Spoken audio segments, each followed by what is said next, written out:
This week, we get to see one of the Premier League's fiercest rivalries go head-to-head once again.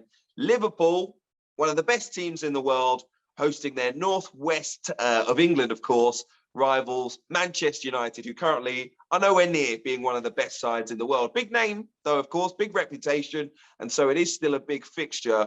But after a 5-0 drubbing at home earlier on in the season, will it be another thrashing for Manchester United away from home?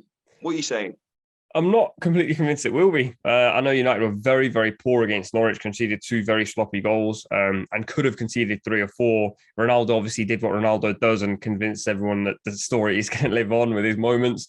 But I also think, looking at Liverpool, they weren't particularly great against Benfica in both legs. They weren't great against City in at least 70 minutes of the game in the league, although they were brilliant in the first half of the final. So I think Liverpool are sort of keeping teams at arm's length and just bullying them, beating them because they have better players and because they have a know-how. And they're winning games, like, quote unquote, as champions, but they might not be champions, but they're winning games in that way. So I don't think it's going to be one of those games where United get battered. When United played Liverpool earlier this season, United were as bad as I've seen United play all season against anyone worth beating, if you like. And their record actually against the top 6 is not terrible. They've won 5, they've lost 3. Those 3 were against City and Liverpool.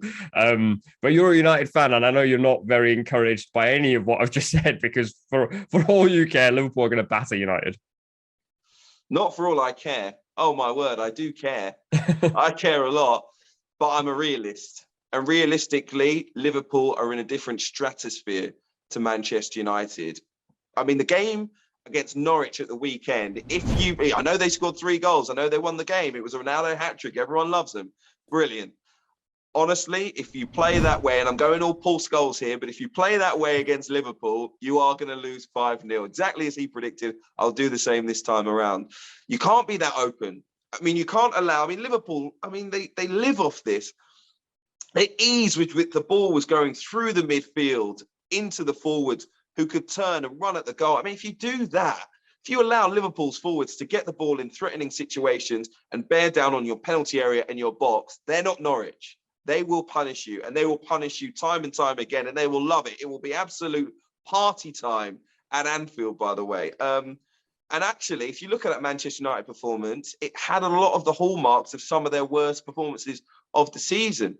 A lack of pressure, a lack of intensity, a lack of work rate, a lack of desire, a lack of direction, a lack of decent coaching, lacking just about everything. And Liverpool have everything.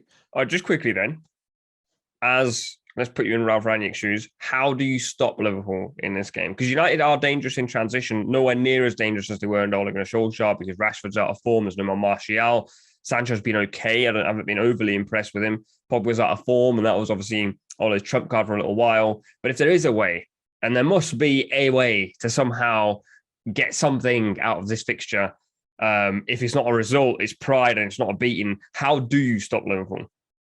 Manchester United cannot stop Liverpool from scoring in this game. They can't. Unfortunately, they can't.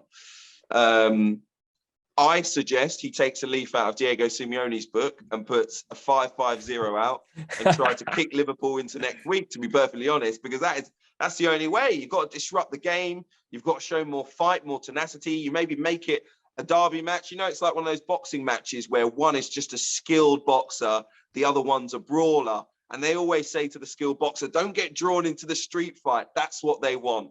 That's the only way for Manchester United. If they go toe-to-toe, there's only one winner, and it's not them. The reality is Liverpool are arguably very, very minimal argument, I imagine, the second best team in the league, potentially the best team in the league. It's a game Liverpool simply have to win to keep the pace upon City. I don't particularly think Liverpool can catch City now. As for United, they're still in this race for top 4, but there's no Fred, there's no McTominay. Against Norwich, it was Lingard, Bruno and Pogba in a midfield 3. And you saw what Liverpool's midfield 3 did to Manchester City's midfield 3 in the FA Cup final. And that is arguably the best in-possession team in the world. And Liverpool outpressed them and won so many balls in transition.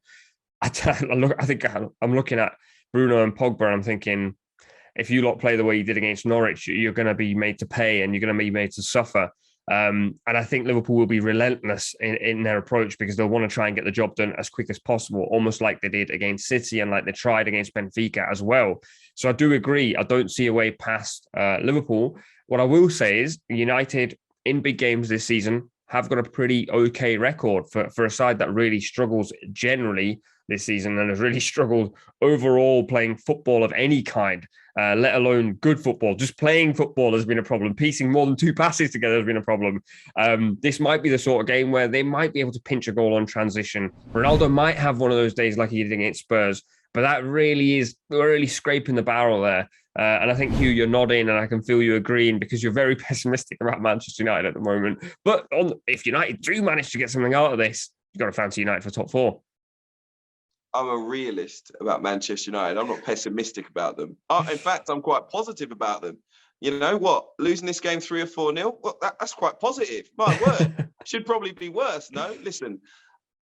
When it comes to Manchester United, one of their major issues is Ralf Rangnick, who sticks to his ideology, for me, way too much. It's not working. Comes out every single week, says, I asked the players to do what they did last week when they played really, really badly. And funnily enough, they couldn't do it this week either. I mean, at some point he has to change. And even if he changes the formation and plays a 4-2-3-1, he's still, what he asked them to do is still not what they're good at. These guys, they don't work hard enough. They're not intense enough. They're not aggressive enough. They're just not that guy. And you've seen it now in so many games, Ralph. Why are you still asking them to be that guy? I just don't get it. They're not that guy, okay? Please, you understand what I'm saying here. He is asking a team that doesn't have the quality to be a really high quality team. And he believes that they can just turn it on. And I think that is, I'm bewildered when I see that. You know, the players are getting criticism. They're getting booed.